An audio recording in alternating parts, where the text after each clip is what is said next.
Des Étrusques, on a tout oublié, ou presque. Même les manuels scolaires ne les mentionnent presque plus. Ils ont rejoint dans l'oubli les Vénètes, les Ombriens, les Samnites, les Osques, les Falisques, les Picéniens et tant d'autres peuples d'Italie que les désirs d'expansion romaine ont fait disparaître avant le 1er siècle de notre ère.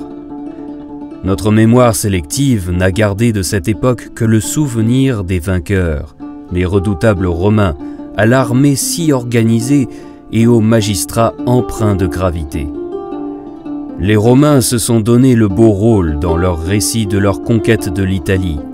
Un historien romain comme Tite-Live montre les manœuvres des armées, les discussions au Sénat et les exploits des consuls. Mais il ne s'intéresse aux ennemis que pour mettre en valeur le destin victorieux de Rome. Seuls parmi les peuples vaincus par les Romains autour de la Méditerranée, les Gaulois ont retrouvé leur heure de gloire. Les Français, guidés par leur patriotisme, ont héroïsé leurs ancêtres, vaillants résistants à l'occupation romaine, et dressé des statues à leur chef Vercingétorix.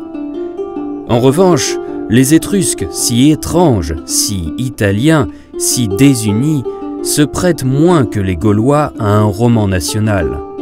On a tort, parce qu'il est faux de voir Étrusques et Romains comme des ennemis irréductibles, aux valeurs irréconciliables.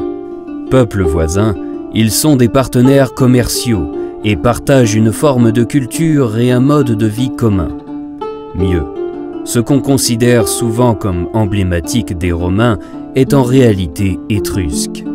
Les premiers monuments de Rome, les insignes du pouvoir et le plan de leur demeure, ainsi qu'une bonne part de leur divination. Les monuments antiques de la ville éternelle qui ont fait l'admiration de générations de touristes ne sont pas tous romains.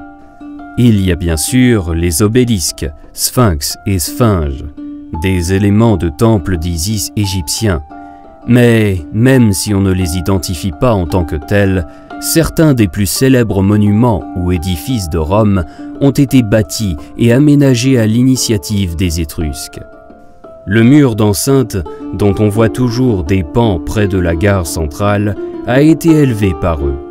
L'égout dont on voit se jeter les eaux dans le Tibre, quand on se promène sur les berges du fleuve, est une réalisation due à l'habileté de leurs artisans. Le Circus Maximus, qui accueille au pied du Palatin concerts et célébrations des équipes de football les soirs de victoire, est aussi l'œuvre des Étrusques.